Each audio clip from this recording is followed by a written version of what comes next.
Yeah, good afternoon, everybody. Thank you so much for the introduction. Maybe I can share a little bit, about my background and also what I do, I think. I'm the CEO of a financial technology company called Ramani. To understand Ramani, maybe we should do a little, thought experiment.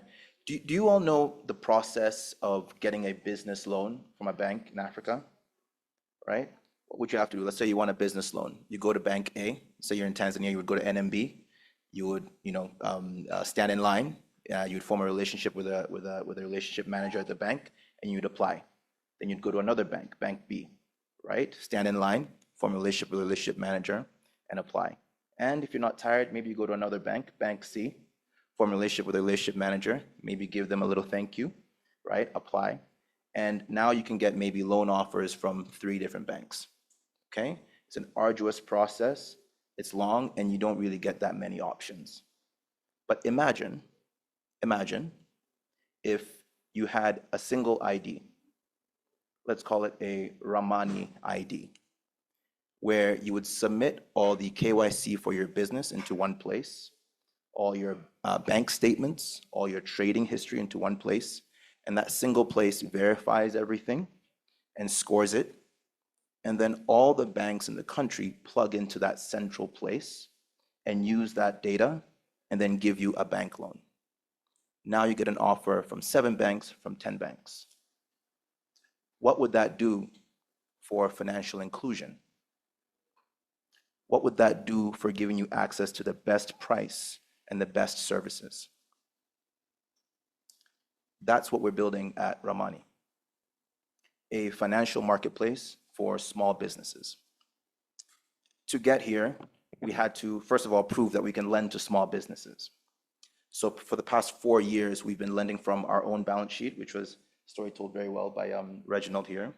We were raising capital in the West and lending to small businesses in Tanzania, and we've done over $200 million cumulatively in those loans. And what that gave us is the trust of Tanzanian banks to partner with us and give us capital. So we just signed a contract with Standard Group, which is the largest bank in Africa, in Tanzania, and now they're our capital partner. And we recently also signed Tanzania Commercial Bank. So now we've got 2 banks, and we're about at our 3rd by the end of the year. So this financial marketplace, that vision, it's actually a reality, and we're doing it, and we've already started funding these customers from the bank's capital. And so, that's the work that we do, and I lead that organization. Great. Thank you so much, Iain. I'd like to just lean in a little bit more. Yeah. You've touched on how you see yourselves making a contribution. Tie this to the Africa that yourselves want. Yeah, I moved back from the States. I was working there. My younger brother, who's my co-founder, is also working there. And we knew we wanted to start a company, and we decided to come home because we thought being successful here would be more meaningful. That's right. Than being successful anywhere else. And we wanted to be a part of building that Africa that we want. And for us, it's simple. It's poverty eradication. It's the basics, right? It's ensuring that youth can self-actualize in the way that we were able to self-actualize abroad.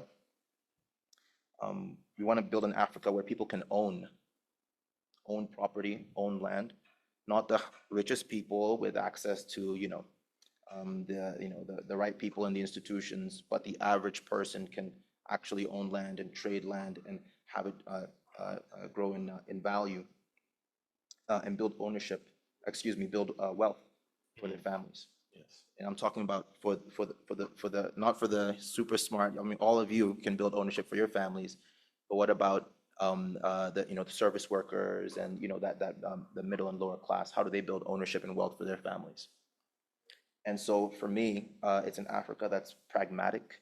Yes. With high quality leaders that go beyond ideology. And that's why we're here. And that's why we're building Ramani.